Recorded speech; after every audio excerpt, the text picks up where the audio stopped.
Bienvenue sur Stratpol, nous sommes le jeudi 26 février 2026, c'est notre bulletin numéro 279 et nous sommes toujours à Moscou et bien sûr toujours sous sanction par cette tyrannie qui s'appelle l'Union Européenne et ses apprentis dictateurs qui sont Emmanuel Macron et Jean-Noël Barrot. Mais le combat continue, mes avocats sont déjà à l'offensive, je vous tiendrai au courant dès que je le pourrai. Si vous voulez nous aider, eh bien le mieux c'est d'aller vous inscrire sur tous nos réseaux sociaux en cas bien sûr de censure. Donc c'est le canal Telegram, c'est X et c'est tous nos supports pour nos vidéos, c'est-à-dire Odyssey, c'est-à-dire Rumble, voilà. Et puis abonnez-vous surtout à la newsletter, à la lettre d'information, pardonnez-moi pour cet anglicisme, ça c'est incontournable. La censure ne pourra pas bien sûr l'arrêter, quoi qu'il arrive, vous êtes plus de 25 000 à être abonnés, profitez-en, c'est absolument gratuit. Voilà, je compte sur vous, ceux qui veulent m'aider, vous êtes nombreux à me demander comment faire. Pour l'instant, je n'ai pas encore réussi à recréer quelque chose qui soit indépendant de moi, qui sera basé aux États-Unis pour que vous puissiez de nouveau faire des dons, mais en revanche, vous pouvez aider ma famille. Ma femme a ouvert une cagnotte, voilà, tout est en description de cette vidéo. N'hésitez pas, merci pour votre générosité.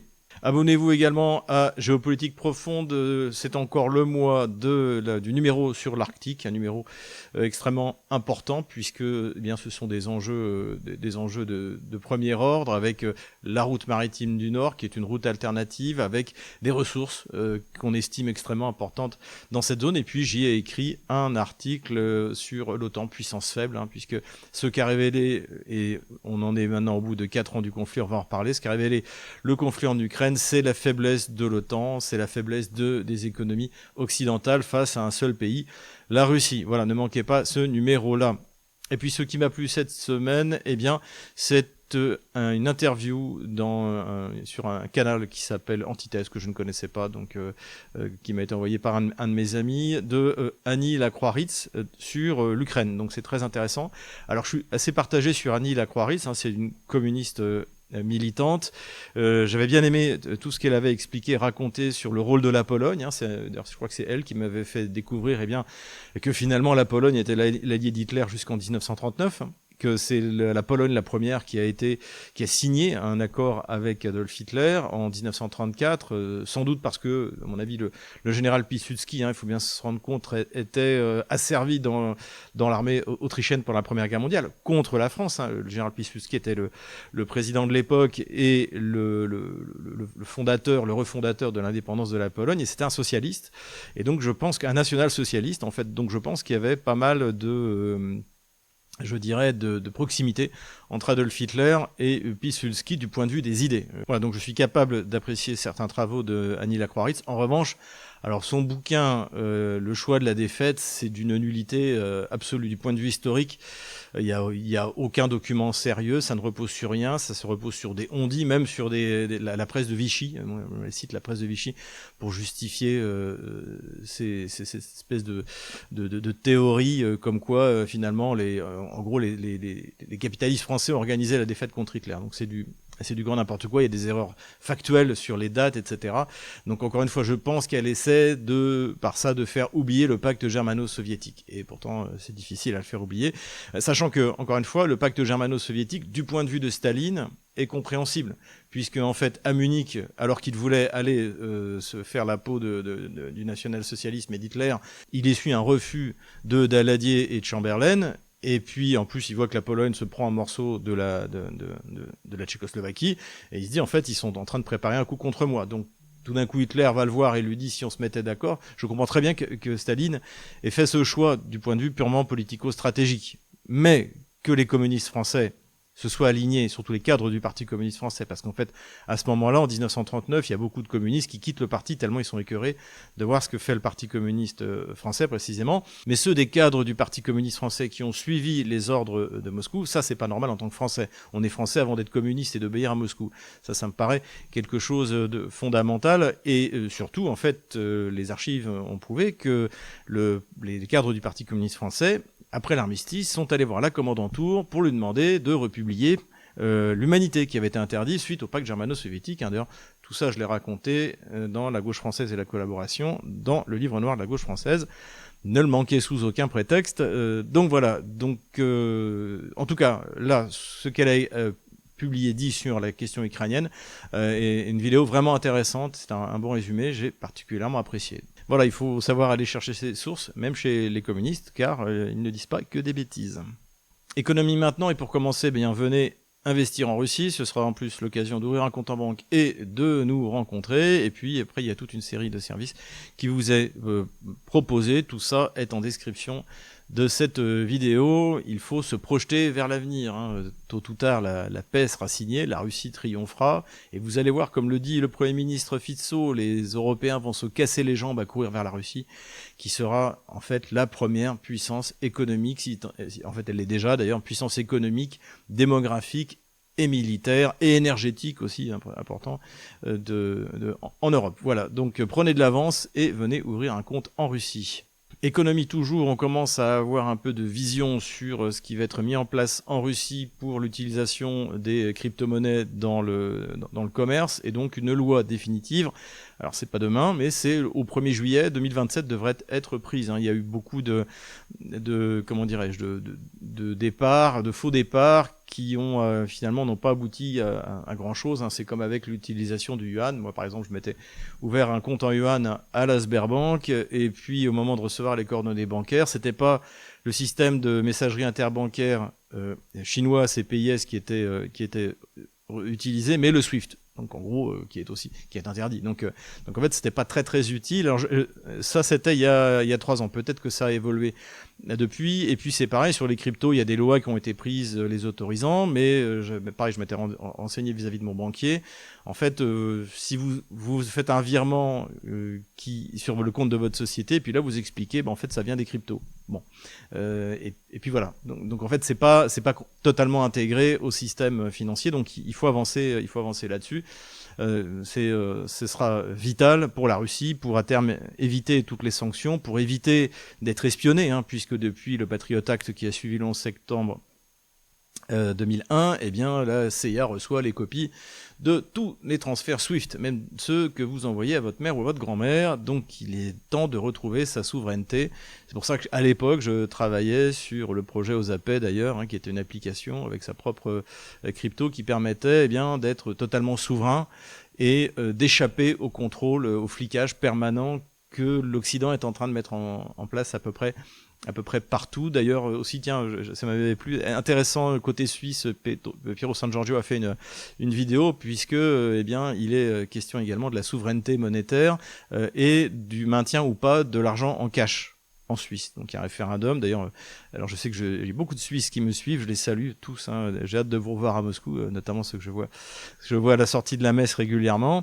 Je vous recommande de voter pour que le cash puisse être encore utilisé en Suisse. Encore une fois, la crypto-monnaie, les monnaies numériques de banque centrale, tout ça, c'est pas un problème si on maintient la diversité des moyens de paiement, et notamment le cash qui est la liberté, qui ne laisse pas de traces.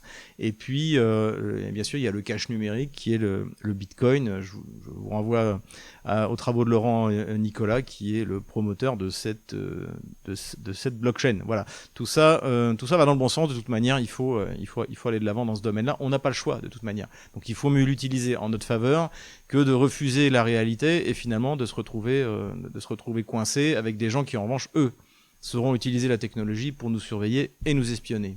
Il y a eu un post très intéressant de Yuri Podolaka, hein, je le cite assez souvent. Pour moi, c'est un des meilleurs analystes militaires de la ligne de front, parce qu'il est pessimiste et qu'il voit toujours ce qui va mal plutôt que ce qui va bien, ce qui fait que quand il dit que quelque chose avance, c'est que vraiment que ça avance bien. Donc ça, je vous en avais parlé pour la question militaire, mais il fait également des posts assez intéressants sur les questions politiques et économiques. Et là, je voudrais revenir sur une analyse qu'il a faite sur la réalité économique de l'Ukraine. Donc il a fourni certains chiffres qui expliquent l'effondrement tout partiel de la production ukrainienne dans certains domaines qui étaient ses domaines phares entre 2021 et 2025. Et donc on va faire un peu l'inventaire de cet effondrement.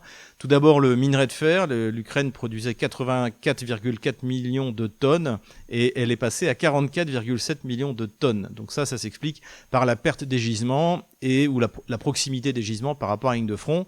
Donc rassurez-vous, tout cela ne sera pas perdu pour tout le monde, puisque c'est la Russie qui va en profiter, hein. Encore une fois, on va d'ailleurs constater au fur et à mesure de cette analyse que l'Est de l'Ukraine était la partie la plus riche, contrairement à la propagande, on peut dire, raciste qui était faite à partir du premier Maïdan en 2004, où on expliquait aux Kieviens que ces régions-là étaient des régions de dotation. Non, en fait, ces régions étaient des régions de donation. C'est elles qui finançaient l'Ukraine centrale, et puis surtout les régions les plus pauvres et les plus retardées, où d'ailleurs se développe le bandérisme, se développait le bandérisme, c'est-à-dire la Galicie et la Volhynie, l'ouest de l'Ukraine. Donc ça, c'est la première chose. La deuxième chose, c'est l'acier. L'Ukraine est passée de 21,4 millions de tonnes à 7,41 millions de tonnes.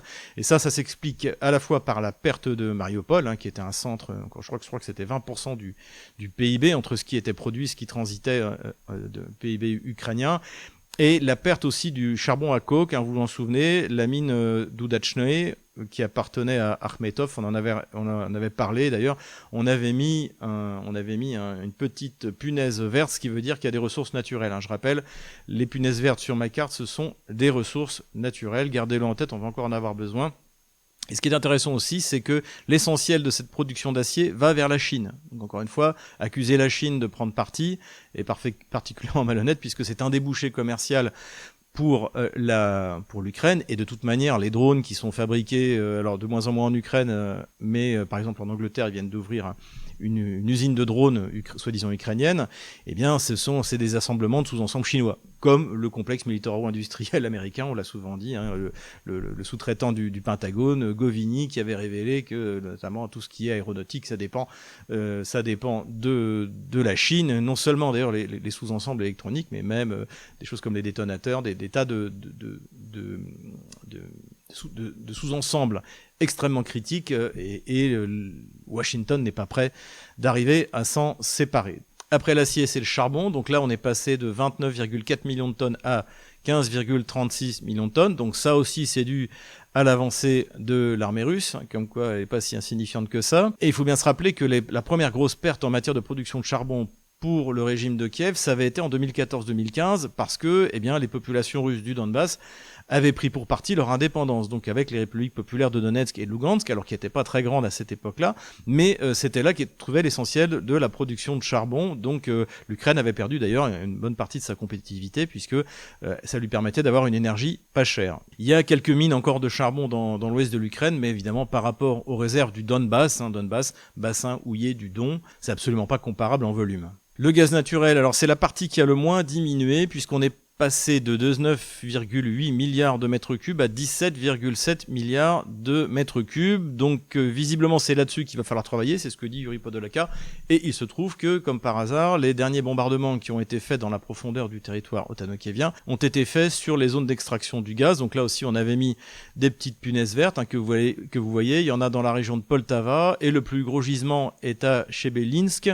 Cette punaise-là, on l'avait mis, souvenez-vous, c'était déjà en 2022, puisque j'estimais que c'était devait être un objectif stratégique pour les Russes, s'emparer du plus gros gisement gazier kievien, donc de Chebelinsk, et était un objectif, et je pense que ça l'est toujours, surtout que les Russes avancent bien dans la région de Kharkov, et c'est d'autant plus important parce que là, ce que demande Zelensky pour compenser la destruction des systèmes énergétiques kieviens, ukrainiens, c'est de mettre en place des mini-centrales thermiques qui fonctionneront au gaz. Donc si les Russes arrivent à détruire ces zones d'exploitation ou à s'en emparer, dans ce cas, l'hiver 2026-2027, si tant est que le conflit dure jusque-là, je pense que, pour moi, que les combats s'arrêteront, pas forcément un traité, mais les combats s'arrêteront, je le redis, en 2026. Et donc là, évidemment, l'hiver, donc le prochain hiver, sera encore pire que le précédent. Il faut le faire. Voilà, on est pour le gaz naturel. Et donc, on en arrive à l'électricité. Donc, l'électricité est tombée de 158 milliards de kilowattheures à 100 milliards de kilowattheures. Alors, vous allez me dire, c'est pas si important que ça. Si, en fait, quand on part du principe que ces attaques contre le système électrique ont réellement commencé en automne 2025. Et il y a aussi le fait que les Russes n'attaquent pas les centrales nucléaires, contrairement aux Ukrainiens qui ont attaqué la centrale nucléaire d'Energodar et même envoyé des drones contre la centrale de Koursk lorsqu'ils ont pu le faire, au moment de la fameuse offensive d'août 2024. Sans doute d'ailleurs la centrale nucléaire de Koursk était l'objectif stratégique ottano-kievien, je devrais dire de la CIA et du MI6 pour être plus précis. Donc voilà, donc c'est pour cette raison-là que il y a quand même une baisse significative, 158 à 100 milliards de kilowattheures, mais ce n'est que le début, sauf si évidemment le régime de Kiev se soumet aux exigences russes. Le maïs, qui est la première céréale d'exportation de l'agriculture ukrainienne, là aussi a significativement baissé, puisqu'on est passé de 42 millions de tonnes à 27 millions de tonnes. Et ça, c'est dû à la perte de territoire. J'estime qu'en gros, les Otanokieviens ont perdu 30 000 km² de terres cultivables, et ces fameuses terres notamment au Tchernosium extrêmement fertiles. La production de blé a également largement diminué pour les mêmes raisons, puisqu'on est passé de 33 millions de tonnes à 23,1 millions de tonnes. Et enfin, l'huile de tournesol, qui était également un des principaux produits d'export ukrainien, est passé de 7,2 millions de tonnes à 4 millions de tonnes. Voilà, la situation économique, évidemment, pour l'Ukraine ne va pas aller en s'arrangeant, ce qui veut dire qu'en fait, quand on nous annonçait, par exemple, 90 milliards pour 3 ans, non, en fait, plus le conflit va avancer, plus les revenus de l'État kievien vont diminuer, et plus il faudra mettre de l'argent, demander à Nicolas, Helmut et Giuseppe de mettre la main à la poche. Donc il est temps que les populations de ces 3 pays-là se réveillent et chassent les bellicistes qui dirigent le pays. Puisqu'on parle de ce crédit qui, je rappelle, devrait coûter 17 milliards d'euros aux Français, donc ce crédit de 90 milliards d'euros qui a été voté par le Parlement il y a 10 jours, eh bien, pour l'instant, il est bloqué. Pourquoi ? Parce que, en fait, on l'avait expliqué, il y a un oléoduc qui part de la Russie, qui traverse l'Ukraine et qui amène du pétrole en Slovaquie et en Hongrie. Et le régime de Kiev ment en disant qu'il a été attaqué par les Russes et que donc il est abîmé, que le pétrole ne peut plus passer. La Slovaquie et la Hongrie savent pertinemment que c'est faux, donc ils ont dit très bien, puisque c'est comme ça. La Slovaquie, elle, a dit on arrête de livrer le diesel, donc puisque le pétrole est envoyé dans les raffineries, une raffinerie en Slovaquie, une raffinerie en Hongrie, et il est transformé en carburant, notamment du diesel, et ce diesel est envoyé pour partie en Ukraine. Donc la Slovaquie a arrêté de livrer du diesel et de l'électricité, puisque pour compenser la perte de production d'électricité, eh bien les Ukrainiens importent de l'électricité de la Slovaquie. Les Hongrois, eux, de leur côté, ils ont arrêté la livraison de diesel et en plus, ils ont bloqué, puisque ça doit être décidé à l'unanimité, ils ont bloqué le prêt de 90 milliards de dollars. Pour l'instant, Kiev ne veut rien savoir, alors que même Van der Leyen, a priori, a demandé à Kiev de faire un effort, mais pour l'instant, ça ne bouge pas. Je pense qu'encore une fois, ce n'est pas Van der Leyen que Zelensky écoute, mais Londres. Et Londres n'en a rien à faire de l'effondrement que peut provoquer la baisse des livraisons d'électricité, le problème de carburant. Ce qu'ils espèrent, c'est que ça crée des difficultés à l'intérieur pour Orban, qui a des élections en avril de cette année. Et d'ailleurs, même par rapport à ça, il y a eu ce qui prouve aussi, encore une fois, que c'est Londres qui est derrière, puisque un des nœuds de distribution du pétrole, donc notamment sur cet oléoduc Druzhba, l'Amitié, eh bien, a été bombardé, sans doute par des missiles Flamingo, c'est-à-dire en fait c'est des missiles qui sont fabriqués par les Anglais, qui sont repeints aux couleurs de l'Ukraine et donc qui peuvent frapper assez loin, puisque c'est le Tatarstan qui a été touché. Alors les images ont été assez spectaculaires, je vous montrerai où pendant la carte des opérations militaires. Mais encore une fois, tout ce qui est pétrole et raffinerie, ça peut paraître impressionnant quand ça explose parce que ça brûle, mais immédiatement les systèmes de secours se mettent en place et d'ailleurs les Russes en ont très peu parlé. Donc autant Kiev a dit ça y est, c'est bon, c'est réglé. En fait, visiblement les Russes ont pris ça comme une attaque. Il faut voir aussi que lorsque vous frappez aussi loin, à plus de 1000 km, la charge explosive est beaucoup plus faible, notamment quand c'est un missile qui est bricolé pour être pas trop cher. C'est le but aussi du Flamingo anglais. Voilà. Donc en fait, c'est un objectif qui est fixé par Londres une fois de plus, et Zelensky écoute Londres et même pas l'Union européenne. Donc entre finalement Orban et Zelensky, on est dans une partie de poker et on va voir le premier qui va craquer. Et intéressant, et d'ailleurs je vous recommande les travaux de Thibaut Givelin, qu'on avait interviewé d'ailleurs dans notre émission L'échiquier mondial sur la Hongrie. J'espère d'ailleurs qu'on pourra le revoir dans la perspective. Et après, les élections en Hongrie, c'est quelque chose d'extrêmement important qui se joue pour la liberté des peuples européens. Aujourd'hui, Orban, Fico et maintenant la Tchéquie avec Babiš, finalement font le boulot. Et encore une fois, c'est quand même assez intéressant que ce soit d'anciennes parties de l'empire des Habsbourg, hein, comme quoi ça laisse de bons restes. Et c'est aussi ceux qui se sont soulevés contre les bolcheviks, hein, 1956 Budapest, 1968 Prague. Voilà, ils se soulèvent aujourd'hui finalement contre l'URSS comme ils se sont soulevés contre les communistes il y a 60 ans. Politico-stratégique maintenant, je vais juste aborder rapidement le passage de Trump donc devant le Congrès, donc qui faisait ce fameux discours sur l'état de l'Union américaine. Et donc on a eu le droit, bien évidemment, à du grand Trump, j'ai tout réussi, j'ai fait la paix, les démocrates sont des fous, etc., etc. Bon, moi j'attends de voir ce que ça va donner cette année. Est-ce qu'il va être capable de faire plier le tordre le bras de Zelensky? A priori, c'est sorti. Alors après, ça sort dans la presse américaine, qu'elle soit néoconservatrice ou paléoconservatrice. C'est toujours, on sait jamais trop ce qu'il en est. Mais là, il serait question que Trump ait insisté pour que la paix en Ukraine soit signée le 4 juillet, le jour de la fête nationale américaine. Bon, je sais pas ce que ça vaut. Moi, je pense que ce qui poussera Kiev à signer, ce sera le soldat russe. Voilà, c'est l'avancée du soldat russe, évidemment, un petit peu de pression mise du côté de Trump, mais encore une fois, si Trump voulait arrêter la guerre, il coupe Starlink, il coupe le renseignement militaire, c'est terminé dans une semaine. Voilà. Donc, pour l'instant, il ne le fait pas. Mais le soldat russe, lui, continue d'avancer. On verra ça sur la carte des opérations militaires. Terrorisme maintenant. Et la grande nouvelle terroriste de cette semaine, c'est du terrorisme nucléaire, puisque le SVR, donc la DGSE, la CIA, c'est leur équivalent, hein, en Russie s'appelle le SVR, le service de renseignement extérieur, eh bien, a déclaré que Paris et Londres travaillaient sur le fait de livrer des armes nucléaires à l'Ukraine. Alors, soit une bombe, soit une bombe sale, en fait. Donc, alors qu'est-ce que je pense? J'en ai déjà parlé, j'ai donné pas mal d'interviews dans la presse russe, et puis j'ai fait ce qu'on appelle un extrait sur Telegram, pour ceux qui me suivent, sur TikTok également, abonnez-vous. Donc, ce que j'en pense, c'est que je pense que le SVR fait un rappel de doctrine.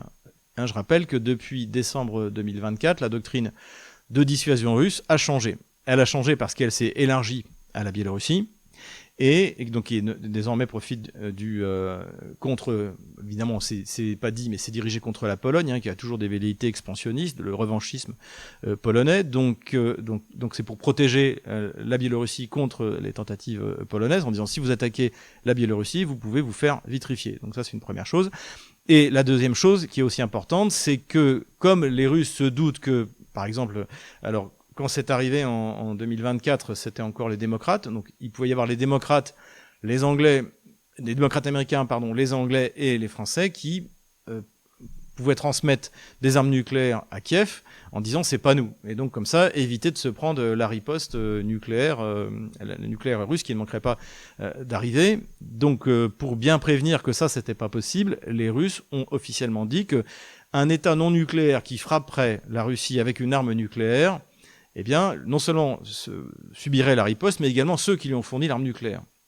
C'est-à-dire, aujourd'hui, c'est plus les États-Unis, c'est-à-dire soit la France, soit l'Angleterre. Alors, l'Angleterre, là aussi, ça me paraît quand même difficile, à moins d'une bombe sale, hein, parce que, en fait, comme j'ai dit, l'Angleterre n'est pas souveraine sur les armes nucléaires. Si, par exemple, les Anglais donnaient une bombe nucléaire à l'Ukraine, ça veut dire que les Américains auraient été au courant. Et aurait validé. Donc ça, j'y crois pas trop. Une bombe sale, oui, c'est possible. Mais une bombe sale, finalement, s'il va lancer une bombe radioactive sur Belgorod, par exemple, à la frontière russe, ça discréditerait complètement le Kiev. Donc, cela dit, avec les fous bandéristes qui poussent toujours autour de Zelensky, tout devient possible. Et de la part des Anglais, au niveau terrorisme aussi, tout devient possible. Donc ça, c'est une première chose. Donc voilà ce dont il pourrait être question. Côté français, il faut quand même savoir que l'arme nucléaire française est quand même un peu un État dans l'État. Et donc, par exemple, alors on va voir ce que va donner le discours d'Emmanuel Macron, je crois que c'est lundi prochain, puisqu'il veut proposer nos 300 ogives de protéger la totalité de l'Europe. En fait, il essaie de se placer comme le président de l'Europe, et surtout, il veut détruire toute la souveraineté française dans tous les domaines. Il reste plus grand-chose, il a bien travaillé depuis Alstom, mais il reste encore, bien sûr, le nucléaire, et surtout, notre force, c'est que nous avons la capacité de frappe en seconde, puisque nous avons des sous-marins nucléaires lanceurs d'engins. Et donc nous sommes totalement souverains, donc en principe on pourrait donner une bombe nucléaire à l'Ukraine. Alors moi j'y crois pas trop, Pareil sur la bombe sale, encore une fois, ça me paraît pas. Mais je pense que le sens de ce qu'a fait le SVR, et c'est pas la première fois, c'est de faire un rappel de doctrine. C'est en gros, si vous faites ça, ne croyez pas qu'on ne fera que riposter contre Kiev. Voilà. Et c'est vrai que vous m'auriez demandé, par exemple, même à l'époque de François Hollande, est-ce qu'il pourrait y avoir un transfert de souveraineté ou de bombes à l'Europe ou à l'Ukraine? Je vous aurais dit non. Non, je n'y crois pas. Avec Emmanuel Macron, avec la bande de gens instables qui l'entourent, comme Jean-Noël Barrot, là on peut s'interroger. Donc effectivement, il y a un moment de montée en tension. Le Parlement russe a réagi et a demandé au Parlement, notamment anglais et français, de s'emparer de la question. Donc voilà, je pense que c'est surtout un rappel de doctrine. Et je pense possible, même s'il est possible que ça a été discuté, je crois surtout d'ailleurs entre Londres et Kiev plutôt qu'entre Kiev et Paris. Je pense que pour l'instant, les choses sont relativement sous contrôle. Terrorisme toujours. Vladimir Poutine tenait sa conférence, je crois, qui est annuelle, devant les cadres du FSB. Donc le FSB, ça correspond chez nous à la DGSI.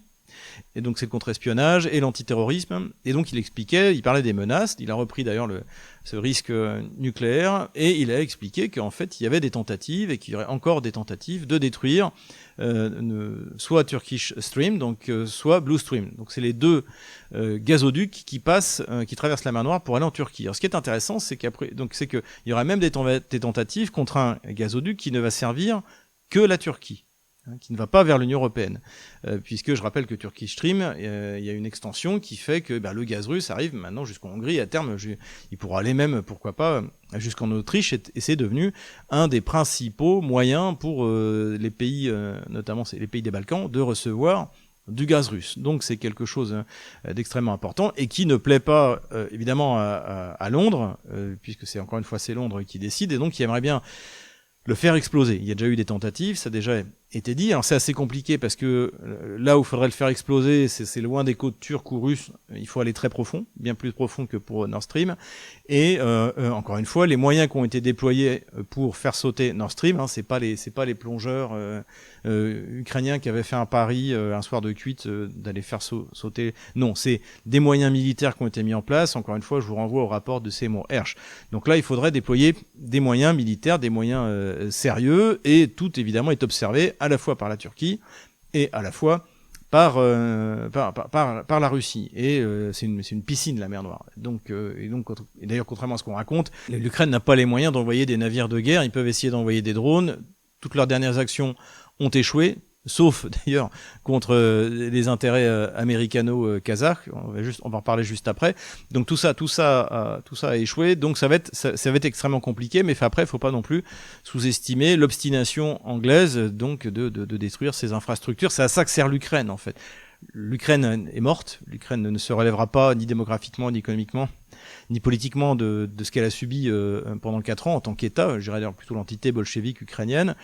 Mais donc il faut utiliser au maximum ce qu'il en reste pour essayer de détruire, d'affaiblir au maximum la Russie. C'est vraiment le sens de ce que fait Londres, de ce que fait le MI6, et qui est sans doute soutenu par une partie de l'État profond américain, notamment la CIA, tout parti. Voilà, donc un peu où on en est. Et pour finir sur le terrorisme, alors j'en avais parlé dans le bulletin, je crois que c'était il y a 15 jours ou 3 semaines, donc il y avait une attaque kievienne avec ces fameux drones marins, mais comme Kiev n'arrive pas à approcher les ports militaires ou civils russes de la mer Noire, eh bien ils ont décidé d'attaquer ce qui leur semblait être à portée de main. Le problème, c'est que c'était des bateaux qui étaient affrétés par Chevron et par la compagnie kazakh, donc puisque le pétrole kazakh, qui est coexploité par le Kazakhstan et les compagnies américaines, eh bien, traversent la Russie par oléoduc et finalement est chargé dans des tankers.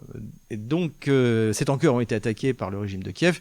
Évidemment, ça n'a pas plu aux Américains. Et d'ailleurs, l'ambassadeur ukrainien à Washington a effectivement confirmé qu'il s'était pris une remarque du département d'État américain. Ce qui veut dire que la prochaine fois que les Anglais essaieront de frapper les bateaux russes, eh bien, ils sont sans doute un peu plus consciencieux. Empire du mensonge maintenant, et cette semaine, nous avons un nouveau gamelin qu'on n'a jamais eu. Ça fait très longtemps, on était habitué aux Trinquant, Desportes, Goya, Dourakovlev évidemment. Et là, on en a un tout neuf qui s'appelle le général Vincent Breton, et qui a publié dans le média de l'IHEDN, Institut des hautes études de défense nationale, il a publié un texte, une interview dans laquelle il explique que, en gros, les Russes n'ont rien compris, comme d'habitude. Donc en fait, le problème, c'est que c'est lui qui a rien compris. Et c'est un gamelin intéressant parce que il est aviateur, donc comme le nouveau chef d'état-major des armées, donc c'est pas les plus compétents pour expliquer ce qui se passe sur le terrain. Encore une fois, je respecte énormément. Pour devenir pilote d'avion de chasse, il faut un niveau scientifique extraordinaire. J'aurais pas pu l'être, bien entendu. Même si d'ailleurs j'ai 28 heures de vol sur Yak 18T. Alors c'est pas un avion de chasse. Alors j'ai pas passé mon brevet, mais j'ai volé tout seul, sans accompagnement, sur Yak 18T. Tiens, pour me vanter un petit peu. Donc bref, je suis pas pilote de chasse. Je respecte énormément les pilotes de chasse. Le problème, c'est ce sont les plus otanisés des officiers de l'armée française, et puis qu'ils ne comprennent pas grand-chose à ce qui se passe sur le terrain, parce que pour eux, les choses vont pas à la même vitesse. C'est-à-dire que ce qui se passe aujourd'hui en Ukraine, c'est la vitesse de l'infanterie, ou à la limite sur des motos, sur des quads. Donc c'est quelque chose que pour comprendre, il faut avoir un jour été dans l'infanterie, je pense, ou dans la cavalerie blindée, des choses comme ça. Mais même aujourd'hui, c'est vraiment l'infanterie qui compte. Il y a les dronistes et l'infanterie. C'est quelque chose d'essentiel. Donc, si vous voulez, quand vous avez une coupure humide et que vous êtes dans l'infanterie, ça vous pose un problème de la traversée. Quand vous êtes à bord d'un pilote de chasse, ou un chasseur bombardier, c'est juste un point de repère pour vous situer, pour trouver l'endroit idéal pour pouvoir lâcher vos bombes. Donc c'est pas du tout la même approche. Et c'est pour ça qu'il raconte n'importe quoi, ce gamelin Vincent Breton.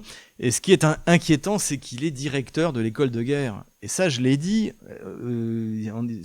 encore une fois, on est dans les années 30. Alors pas sur la montée du national-socialisme, mais on est dans les années 30 pour le niveau de réflexion militaire de l'armée française. Puisque le colonel Goya, qui n'a rien compris au conflit actuel, le général Dourakovlev, qui n'a rien compris au conflit actuel, étaient des professeurs légendaires à l'école de guerre. Et il y a encore, d'ailleurs j'ai de jeunes capitaines qui me tiennent au courant, puisque je suis suivi par pas mal d'officiers français, et c'est une bonne chose, qu'en fait, ils font venir des conférenciers qui racontent n'importe quoi sur le conflit ukrainien, qui n'y comprennent rien. Voilà. Bon, alors, ce que me disaient donc mes correspondants là-bas, c'est que 85% des stagiaires de l'école de guerre ont lu mon bouquin sur l'Ukraine et sont convaincus. Donc c'est une très bonne nouvelle. Mais ça, c'est une chose. Mais le problème, c'est que ça continue. Parce que Goya et Dourakovlev, maintenant, ils sont partis à la retraite. Le général Desportes a quitté, mais maintenant, on a un général d'aviation qui comprend rien à la guerre, qui dirige l'école de guerre. Ce qui veut dire que lorsque les nationaux conservateurs arriveront au pouvoir en France, voilà, ou la gauche populaire, allez, soyons magnanimes, il faudra reprendre tous les officiers qui seront passés par l'école de guerre pour leur faire une mise à jour, pour les reformer et pour les faire oublier toutes les âneries qu'ils auront appris par les cadres actuels. Donc c'est extrêmement inquiétant pour la formation des officiers français supérieurs et généraux de demain. Cette semaine, nous avons un moment grand architecte. Le grand architecte m'interpelle. Il est la balance qui pèse mes actes et les juge. Écoutez la dernière d'Alain Bauer, ça vaut son pesant de cacahuètes. Je rappelle pour tous ceux qui n'ont aucune culture historique, et particulièrement à monsieur le maire de Lyon, parce que je suis lyonnais, que dans la résistance, une très grande partie des résistants contre l'occupation nazie étaient des militants de droite, voire d'extrême droite, et que chez les collabos, il y avait pas mal de militants de gauche. Voilà, donc il faudrait arrêter avec cette réduction ad Hitlerum. Et oui, j'ai fait un moment grand architecte, mais cette fois c'est pour dire du bien d'Alain Bauer, parce que visiblement le grand architecte lui a offert mon bouquin sur la gauche française, et il a très bien décrit qui a résisté en France pendant la guerre et qui a collaboré. Donc là aussi je vous renvoie sur mon bouquin, le livre noir de la gauche française, le chapitre La gauche française et la collaboration, Mitterrand, Bousquet, Papon, Déa, Doriot et les autres. Ils ont tous collaboré, ces braves gens. Et ce qui est intéressant, c'est que même maintenant, un ancien grand maître du Grand Orient, le Grand Orient, c'est l'ennemi de la France. C'est ceux qui détruisent la France depuis 1789, quasiment. Donc c'est vraiment c'est la haine de la religion catholique, c'est la haine de la religion en général d'ailleurs. Et leur instrument, c'est la gauche, c'est eux. C'est eux l'avortement, c'est eux le mariage homosexuel, c'est eux toutes les âneries que la gauche fait subir à notre pays, encore une fois depuis 2 siècles. Donc c'est intéressant que ces idées fassent leur chemin. On a vu également Michel Onfray, brillant sur la question de Louis XVI et du petit Louis XVII. Et c'est pas la première fois que j'entends ça. J'ai même entendu un député du RN, donc souvent c'est pas des flèches, expliquer d'où venait Bousquet, par exemple. Donc ça, c'est quand même quelque chose qui montre que petit à petit, on fait avancer les choses dans le bon sens. Voilà. Après, il faut faire redécouvrir la réalité de la Révolution française. L'affaire, malheureusement, de ce pauvre Quentin nous le permet. Hein. Encore une fois, Raphaël Arnaud est un bourgeois. Les assassins présumés de Quentin sont des gosses de riches, des gosses de bourgeois, de fils de juges, etc. Donc c'est exactement ce qu'étaient les sans-culottes. Donc on avance bien. Et ça, je trouve que c'est quelque chose de tout à fait positif. Puisqu'on est dans la redécouverte de l'histoire de France et de ce qu'est la gauche et de ce qu'est l'occupation, je voudrais revenir sur ce qui s'est passé avec Madame Martine Vassal. Alors, je la connaissais pas. J'ai découvert qu'elle avait soutenu François Fillon, comme moi, en 2017. Mais je la connaissais pas particulièrement. Donc, elle est candidate dans le cadre des élections du mois de mars. Et donc, elle a fait un débat. Et à un moment, elle a dit que ses valeurs étaient travail, famille, patrie. Donc évidemment, elle aurait peut-être dû utiliser un tiercé dans un autre ordre, mais elle s'est faite attaquer par les gauchistes qui l'entouraient en disant c'est la devise de Vichy, etc. Ce qui est vrai. La question qu'il faut se poser, c'est d'ailleurs où Vichy a pris cette devise. Cette devise, elle vient du colonel Delaroque, du Parti social français. Et d'ailleurs, qui n'était pas du tout content quand le parti collaborationniste de Vichy a repris son slogan. C'était le sien, et je rappelle que le colonel Delaroque est un héros de la résistance, qu'il a été capturé par la Gestapo parce qu'il avait créé un service de renseignement, qu'il a été déporté, qu'il est rentré en France au moment de la libération, qu'il avait que la peau sur les os, et que le ministre socialiste de l'Intérieur du gouvernement provisoire de la République l'a envoyé en prison. Et donc finalement, il est mort aux arrêts chez lui. Il a été réhabilité par le général de Gaulle au début des années 60, 62, je crois. Et donc c'est un héros, il est considéré comme un héros. Et c'est sa devise. C'est pas la devise de Vichy. C'est travail, famille, patrie. Et d'ailleurs, chacun de ces concepts sont irréprochables. Donc oui, on peut dire travail, famille, patrie. Alors moi, je rajouterais Dieu quand même. Hein. Dieu, travail, famille, patrie, ça fonctionne bien. Et c'est pas parce que les vichistes, qui, je viens de le dire, étaient la plupart des gauchistes, ont pris ce slogan qu'on n'a pas le droit d'utiliser ces concepts. Mais d'ailleurs, je dirais même dans l'autre sens, liberté, égalité, fraternité. En principe, liberté, c'est le cœur même de notre civilisation. Puisque civilisation chrétienne, faut aimer Dieu, donc on ne peut aimer qu'en étant libre. Hein. Donc la liberté, ça va, c'est très bien. Liberté d'aimer Dieu, liberté de choisir, liberté politique, enfin c'est fondamental. Même l'égalité. Alors la gauche utilise l'égalité pour faire régner la dictature. Hein. On a vu ça pendant la Révolution. Mais en soi, le principe d'égalité, on est tous égaux devant Dieu, on devrait tous être égaux devant la loi. J'aimerais bien, par exemple, ce qui n'est pas mon cas, puisque on vit dans la France est une dictature et que l'Union européenne est une tyrannie et qu'ils m'ont mis des sanctions, mais donc le principe d'égalité en soi est pas mal. Et puis la fraternité. Alors si c'est pas celle du Grand Orient, c'est très bien. Voilà, aimer son prochain comme soi-même, comme son frère, c'est quelque chose. Les Russes et les Français sont des peuples frères. Les Français et les Serbes sont des peuples frères. J'adore cette notion. Donc voilà. Donc il faut garder la tête froide. Et puis travailler. Encore une fois, il y a un colloque, il est dans ma bibliothèque là, très intéressant sur le Parti social français, et vous verrez qui aurait dû d'ailleurs arriver au pouvoir au printemps 1940 s'il n'y avait pas eu l'invasion et l'armistice. Hein. Encore une fois, Hitler, en envahissant la France au printemps 40, a sauvé la gauche française, parce que sinon c'était un raz-de-marée du Parti social français et le destin de la France aurait été tout autre. Et pour finir, le moment bunker. Et le moment bunker, je suis désolé, c'est encore mon ami Jean-Noël Barrot. Jean-Noël Barrot nous a expliqué une nouvelle fois que les caisses russes étaient vides. Alors je ne sais pas qui lui fait ces notes de synthèse, je ne sais même pas s'il les lit ou s'il les comprend, parce qu'honnêtement je m'interroge sur lui. Notamment il y a Xavier Poussard qui a fait dans sa lettre d'information, qui a fait une analyse assez intéressante de sa biographie. Je parle de Jean-Noël Barrot, hein, c'est que ça sent quand même pas mal le piston.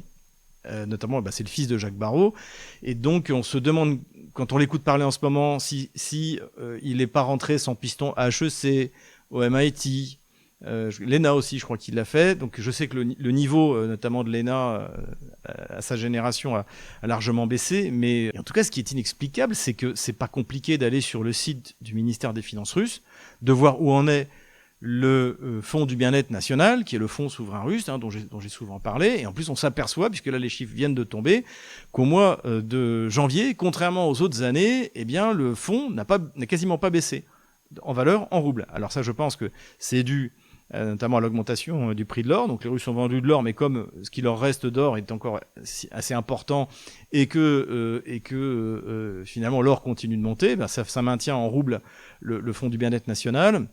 Et puis le yuan aussi est en train de décoller. Ça, je vous renvoie aux travaux de Laurent Michelon, puisque là, comme il l'expliquait, eh bien, Xi Jinping a décidé de laisser se consolider la monnaie pour créer un véritable marché à l'intérieur de la Chine. On insiste à un glissement vers une autre économie qui est tout à fait intéressant. Donc voilà, pour ces raisons-là, donc le Fonds du bien-être national, contrairement aux autres années depuis l'opération militaire spéciale, eh bien, n'a pas plongé en janvier pour se reconstituer petit à petit. Il est resté stable. Ça, c'est une première chose. La deuxième chose, c'est les réserves de change. On a dépassé les 800 milliards d'équivalent dollars. Là aussi, sans doute au yuan, et grâce à l'or. C'est-à-dire que les réserves de change n'ont jamais été aussi élevées depuis la fin de l'URSS, depuis décembre 1991. C'est tout simplement exceptionnel. Et même si vous retirez l'argent qui a été bloqué, alors pas encore volé par l'Union européenne, eh bien ça fait partie des réserves de change les plus importantes au monde. Donc, et Jean-Noël Barrot nous explique que les coffres sont vides. Je veux dire, il y a quand même de quoi s'inquiéter, encore une fois, sur le niveau de la classe dirigeante. C'est tout simplement épouvantable. Considération militaire générale maintenant. Alors, je voudrais parler quand même d'une information qui est sortie du dossier Epstein qui m'a paru importante. C'est pas vraiment une considération militaire, mais ça explique aussi un des buts de guerre de l'Occident dégénéré en Ukraine. C'est que on a appris qu'un des intermédiaires d'Epstein lui avait proposé 400 filles ukrainiennes. Et ça, pour moi, c'est symbolique de ce à quoi sert l'Ukraine depuis Maïdan. Comme c'est un pays extrêmement pauvre, évidemment, tous les couples, notamment homosexuels, vont s'achètent une esclave en Ukraine, parce qu'il n'y a pas d'autre nom, pour se faire fabriquer un enfant qui sera arraché du sein de sa mère pour être donné soit à deux hommes, ce qui à mon avis est le pire d'ailleurs, parce qu'en fait, je le vois dans l'expérience de père de famille, dans les premières années, les premiers mois, c'est tellement la maman qui est importante, et quand je vois enfin c'est bon, bref, tout ça pour dire que c'est ce à quoi sert l'Ukraine pour l'Occident dégénéré. C'est un réservoir de chair fraîche. Et on devrait s'inquiéter quand on les voit courir, notamment vouloir accuser Vladimir Poutine devant la CPI d'avoir soi-disant enlevé des enfants, alors qu'en plus la liste a été donnée, je le rappelle, l'année dernière, donc à la Russie, des enfants qui étaient recherchés par l'Ukraine. Il y en avait 339. La plupart maintenant étaient adultes, et finalement une bonne partie aussi avait trouvé refuge côté occidental.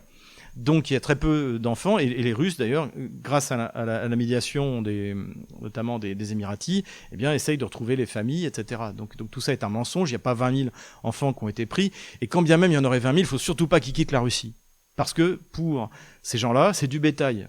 Et s'il y a bien une des raisons pour lesquelles la Russie doit remporter la victoire sur cette terre ravagée par le vice, eh bien c'est pour libérer effectivement ces malheureux enfants, et puis faire en sorte que la femme ukrainienne cesse d'être une esclave pour n'importe quel bourgeois, LGBT ou pas, français, allemand ou anglais ou je ne sais pas qui, ou américain. Considération générale toujours, alors plutôt considération politique, et on s'interroge sur la succession de Zelensky.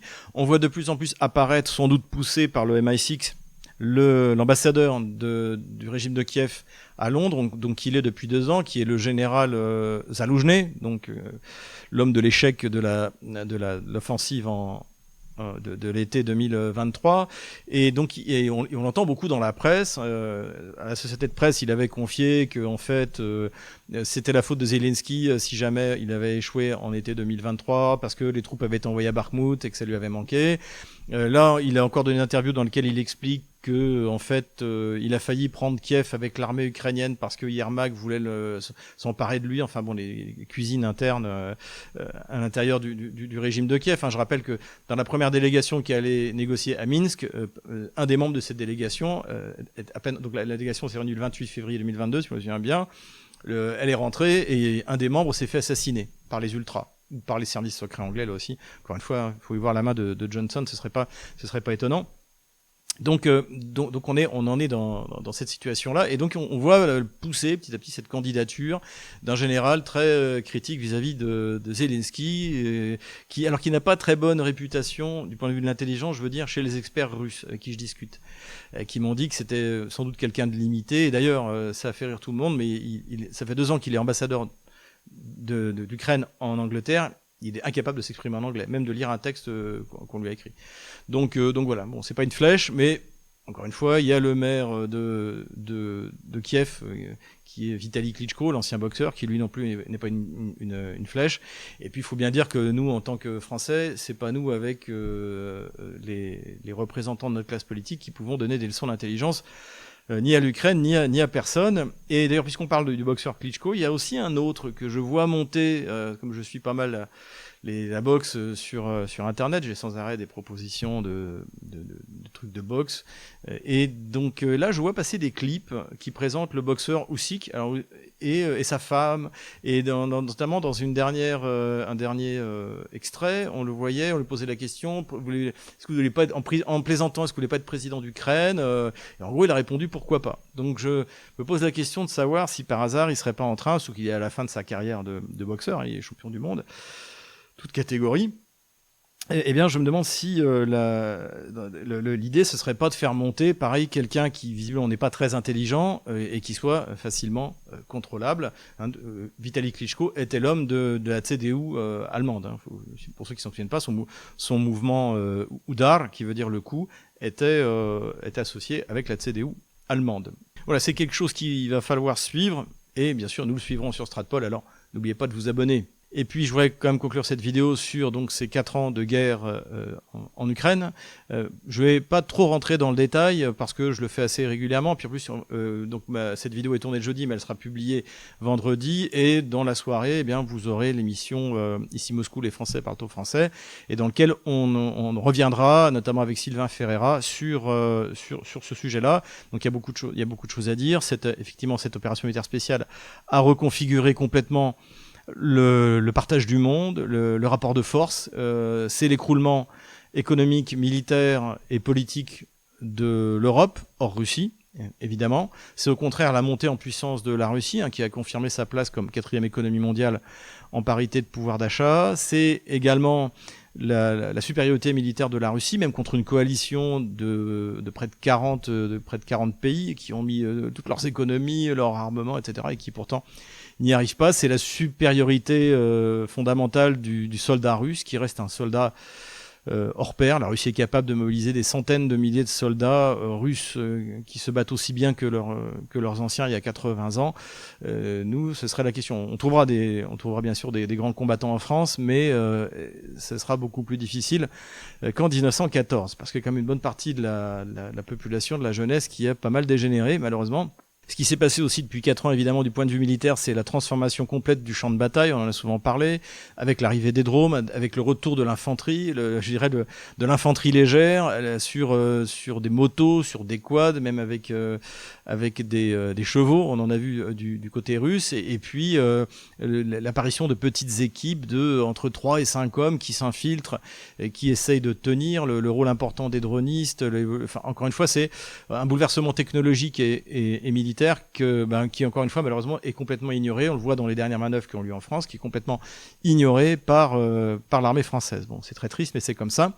Et puis enfin, je voudrais quand même revenir sur ceux qui disent oui, la Russie n'a pris que 5000 km² depuis le mois de novembre 2022, et c'est même pas 1% du territoire ukrainien. Là, il faut bien comprendre, donc je vais mettre une carte pour que tout le monde le comprenne, c'est que la Russie, depuis le début de l'opération militaire spéciale, depuis le 24 février, s'est emparée d'environ 65 000 km², dont près de 30 000 km² de terres particulièrement fertiles, s'est emparée du premier port industriel de l'Ukraine, de l'ex-Ukraine, qui est Mariupol, une ville de 450 000 habitants.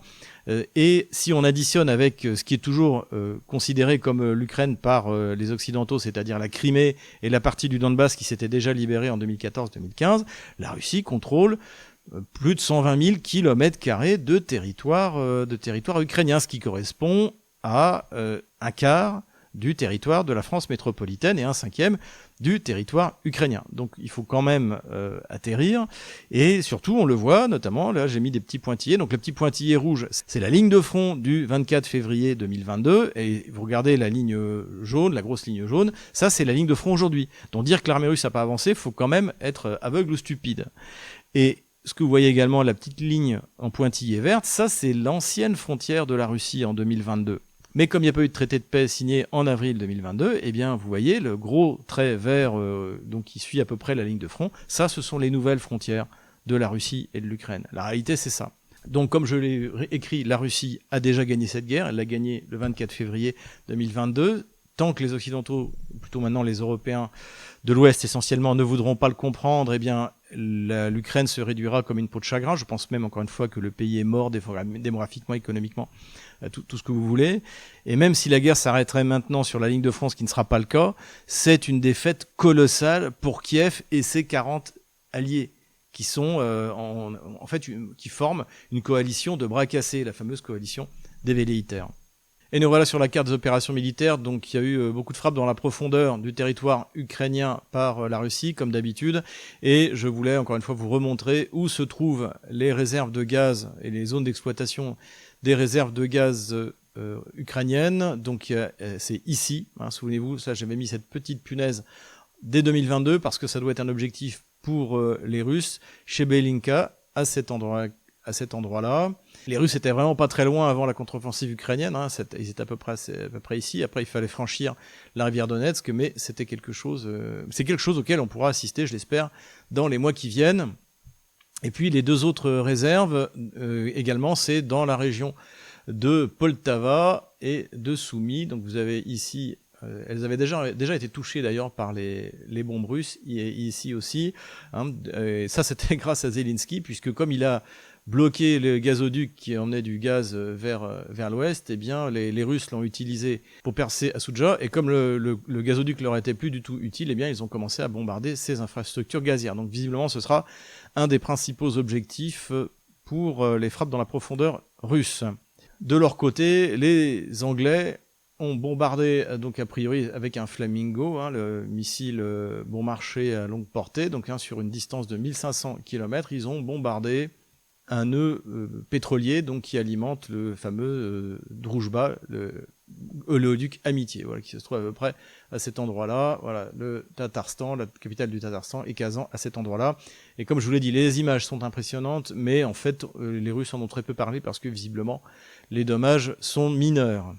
Voilà, avant de repasser sur ligne de front, je vous remontre cette carte ici, c'est de là que sont parties les armées russes, hein, bien s'en rendre compte, et également bien sûr de Crimée. Et voilà tout ce qu'ils ont pris. Région de Lugansk complètement libérée, il reste 20% à peu près du Donbass, 20% de Zaporozhye et à peu près autant de Kherson. Donc tout cela n'est qu'une question de temps. Puis c'est vers un pointillé, c'était les anciennes frontières russes. Maintenant la frontière russe, ce sera ça.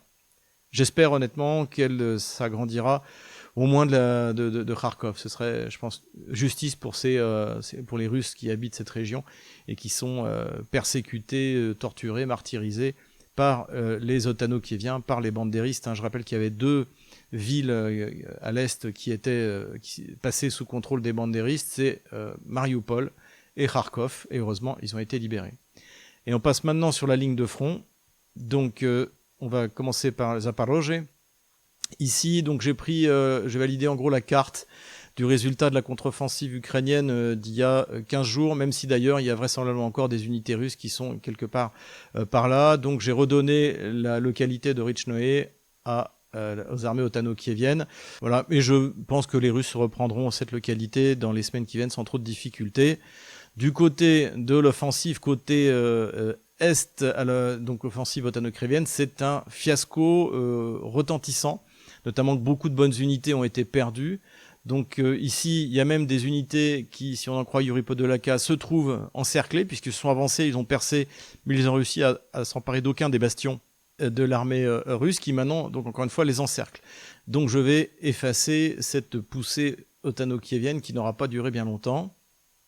Et c'est même encore pire plus à l'ouest, c'est-à-dire que non seulement les Russes ont repris Tarnovaté, ici, mais ils ont avancé selon le ministère de la Défense russe et se sont emparés de cette localité ici. Donc là, ils ont avancé, donc ils ont quasiment percé encore une ligne de défense ottano-kievienne. Ça veut dire que les choses sont de plus en plus tendues pour les troupes ottano-kieviennes ici. La contre-offensive n'a servi à rien. Aujourd'hui, Kiev est en train de retirer toutes les unités qui ont été envoyées pour les envoyer ailleurs, parce que les Russes sont là aussi encore en train de pousser très fort à l'ouest de Pakrovsk, donc dans le village de Grishino, qui est sur le point d'être libéré par les Russes, et également en direction de Dobropila. Même si j'ai pas bougé la ligne de front, en fait les combats sont très forts et les Russes ont l'ascendant. Ici aussi ça pousse vers Toretskoye à cet endroit-là. Pareil, Konstantinovka, Kiev est obligé de prélever des réserves pour les envoyer ici parce que les Russes avancent très fort. Plus au nord, là, c'est là que l'avancée a été la plus impressionnante cette semaine, puisque les Russes, donc là, je vous rappelle, c'est le canal de Donetsk-Donbass, ici, qui amène l'eau douce, notamment à la ville de Donetsk. Donc les Russes, ici, l'ont pris en main courante. Ils ont fini de libérer la localité de Minkovka. Ils sont sur le point de s'emparer de Golubovka à cet endroit-là. Ils ont pris la localité de Lipovka à cet endroit-là, ce qui veut dire qu'ils ne sont plus qu'à même pas 2 km de Raï Alexandrovka, qui est la dernière localité dont ils doivent s'emparer pour tenir les hauteurs ici. Et donc, une fois qu'ils tiendront les hauteurs, eh bien, ils pourront mettre en place leur artillerie beaucoup plus efficacement. Et les dronistes qui vont dominer Slaviansk et Kramatorsk, je l'avais dit déjà dès 2022, ils sont dans en fond de vallée, ici et ici. Donc ça va être très très compliqué pour les défenseurs. Et d'ailleurs, les drones russes commencent déjà à survoler Kramatorsk et Slaviansk. Donc c'est une très bonne chose. Les Russes continuent à pousser. Sans doute sont-ils plus loin que de manière plus significative que le montre mon petit cône d'attaque ici. Mais je préfère, tant qu'il n'y a rien de sûr, je préfère en rester là. Et donc ils seraient sur le point de s'emparer de cette localité aussi importante pour faire tomber le reste de Kriva Luka à cet endroit-là. Les Russes continuent à attaquer à l'intérieur de Liman, les combats font rage, les Russes ont pas mal progressé mais c'est pas très clair, notamment à l'ouest, pour essayer tout simplement d'encercler Liman pour éviter une attaque de front. Les Russes se sont emparés de Karpovka à cet endroit-là. Ça aussi c'était une bonne nouvelle puisque c'était une hauteur donc face à la rivière Nitrius, donc ça veut dire que les Russes ont franchi. À cet endroit-là, c'est une bonne nouvelle. Plus au nord, les Russes continuent à avancer au sud de Volchansk. Le ministère de la Défense a confirmé la prise de cette localité-là, Gravskoye, ici. Ce qui est intéressant aussi, c'est que les drones à fibre optique russes commencent à planer au-dessus de Kharkov. Et il y a eu un clip assez intéressant qui est passé sur les canaux Telegram, où on voit un drone qui survole l'entrée de Kharkov avec une voix de fond qui dit aux habitants de la ville et avec une adresse avec un bot, ceux qui ont des problèmes avec les chasseurs d'hommes de Zelensky, les fameux TTSK, les sergents recruteurs forcés, eh bien donnez-nous leurs coordonnées sur ce bot et on va s'occuper d'eux. Donc, comme je l'ai dit sur X, eh bien, l'espoir renaît dans cette ville hautement russe de Kharkov. Les Russes avancent aussi en direction de Soumy, que ce soit par l'est ou que ce soit par le nord. Donc là, visiblement, ils veulent s'emparer de cette ligne de défense ici, qui est à peu près ici. Mais bon, je bouge pas la ligne de front tant qu'il n'y aura pas une nouvelle localité qui aura été prise. C'est plus objectif comme ça, selon moi. Voilà, j'enlève la ligne de front de la semaine dernière. Voilà où nous en sommes le jeudi 26 février 2026.